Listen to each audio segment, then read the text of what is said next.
Yang bagian pertama saja di dalam ayat yang ke-11 ini, di bagian yang A, ya, yang pertama, dikatakan siapa mengerjakan tanahnya akan kenyang dengan makanan.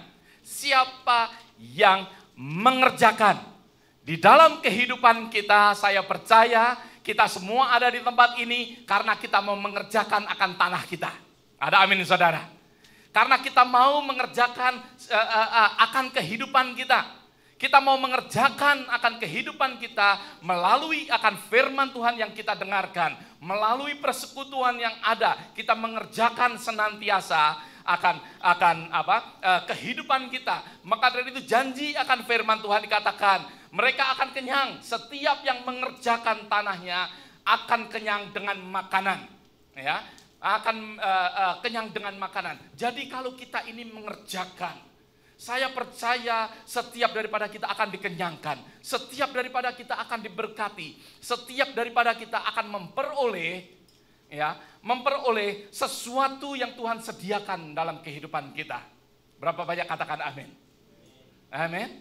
Kalau kita ini mau mengerjakan, sebagai orang Kristen, kita harus mau untuk mengerjakan akan kehidupan kita. Otherwise, kita tidak akan mengalami pembentukan, kita tidak mengalami kehidupan, kita akan mengalami justru kematian. Biarlah di dalam kehidupan kita menjadi kehidupan yang selalu kita mau mengerjakan karena Tuhan mengerjakan kehidupan kita. Maka dari itu kita bersama-sama dengan Tuhan, kita mengundang Tuhan untuk mengerjakan akan kehidupan kita bersama-sama dengan Tuhan. Berapa banyak mau diubahkan oleh Tuhan? Amin. Biarlah kehidupan kita boleh diubahkan oleh Tuhan. Ada amin saudara? Di dalam kitab Pengkhotbah, kita akan masuk pengajaran kita. Ada satu ayat yang saya sangat tertarik untuk saya sharingkan pagi hari ini. Di dalam kitab Pengkhotbah,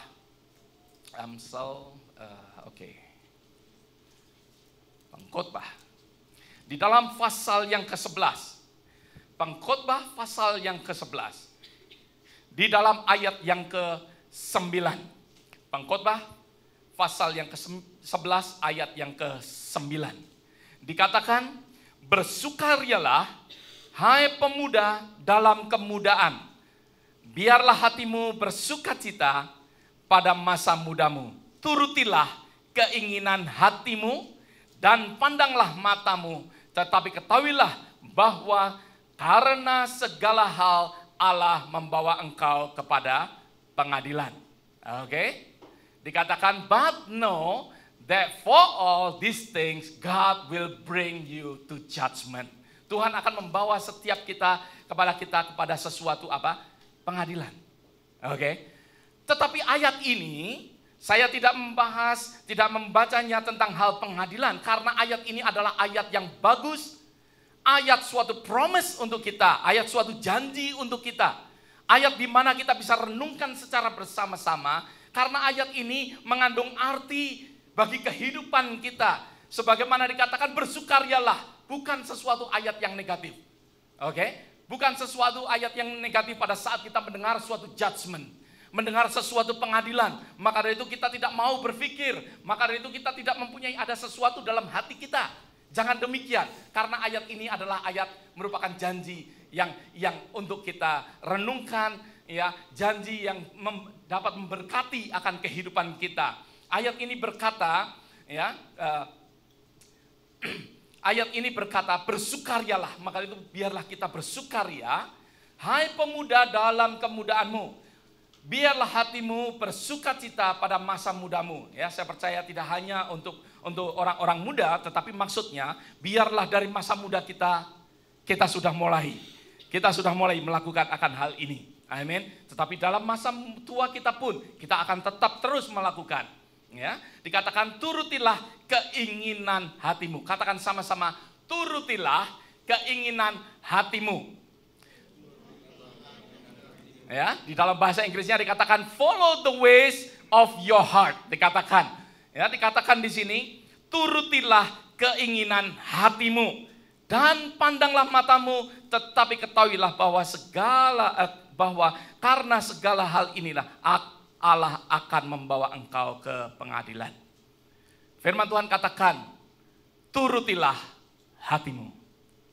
turutilah hatimu. Karena kalau kita menuruti hati kita, ada sesuatu yang membawa kita kepada sukacita. Ada amin, saudara. Saudara mungkin masih ragu, that's why kita akan belajar bersama-sama hari ini. Hari ini saya membawa akan firman Tuhan yang saya beri judul, apa yang saudara pikirkan atau apa yang ada di dalam hati saudara. Apa yang saudara pikirkan atau apa yang ada di dalam hati kita. Karena firman Tuhan, kalau saya membaca akan kitab Eklesiastes ini, di dalam kitab Pengkhotbah ini, dikatakan turutilah hatimu dan pandanglah matamu. Saya berpikir, karena di situ ada judgment dan lain sebagainya, saya agak ragu. Waduh, ini hati kita bagaimana? Ya, kadang-kala kita takut untuk mempunyai hati, ya, yang maksud saya sesuatu yang ada dalam hati kita. Kita menjadi takut karena Tuhan katakan akan ada pengadilannya. Ya, mungkin kita takut dengan apa yang kita pikirkan. Maka itu ayat ini sangat menarik saya. Untuk kita boleh belajar bersama-sama apa yang ada di dalam hati kita, apa yang kita pikirkan, yang firman Tuhan katakan dapat membuat sesuatu sukacita, ya, membawa satu sukacita. Maka dari itu kita akan belajar bersama-sama. Sebelum kita sampai kepada apa yang kita pikirkan, saya mau muter lebih dahulu, ya, perhatikan. Nanti saudara jangan pikir kok Pastor Sompi kok muter, enggak membahas tentang apa yang dipikirkan, ya. Karena hal ini penting sekali. Maka itu penting untuk kita belajar lebih dahulu tentang hukum akan kehidupan. Hukum kehidupan yang membuat kita bagaimana saudara dan saya berpikir. Ya, ada sesuatu yang kita perlu belajar lebih dahulu, yaitu hukum kehidupan. Karena di dalam kehidupan kita, di dalam kehidupan setiap daripada saudara, hidup kita ini penuh dengan hukum-hukum yang ada di sekitar kita. Ada amin, saudara? Mungkin hukum alam, mungkin hukum graviti. Saudara hidup dengan hukum graviti, amin? Kalau enggak, saudara akan melayang-melayang. Maka itu kita bisa duduk tenang, mendengarkan akan firman Tuhan, karena hukum graviti kita alami. Ada amin, saudara?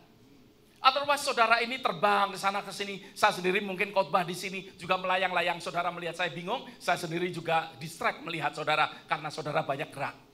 Ya. Kita hidup dengan hukum graviti. Kita hidup di dalam hukum termodinamika. Ada sesuatu dinamis daripada panas, ya, atau temperatur yang mempengaruhi akan kehidupan kita. Kita hidup di dalam segala hukum-hukum yang ada di dalam kehidupan kita. Mungkin ada banyak law, banyak sekali yang kita hadapin. Ada state law, ada federal law, ya, ada international law, banyak sekali law-law yang ada di dunia ini. Nah, saya mau sedikit simpulkan atau definisikan, ya, sebagaimana apa yang saya ketahui. Ya, maybe right, maybe wrong, gitu ya. Maksud saya ini, definisi saya ini bisa betul atau salah, gitu ya. Tetapi yang jelas kira-kira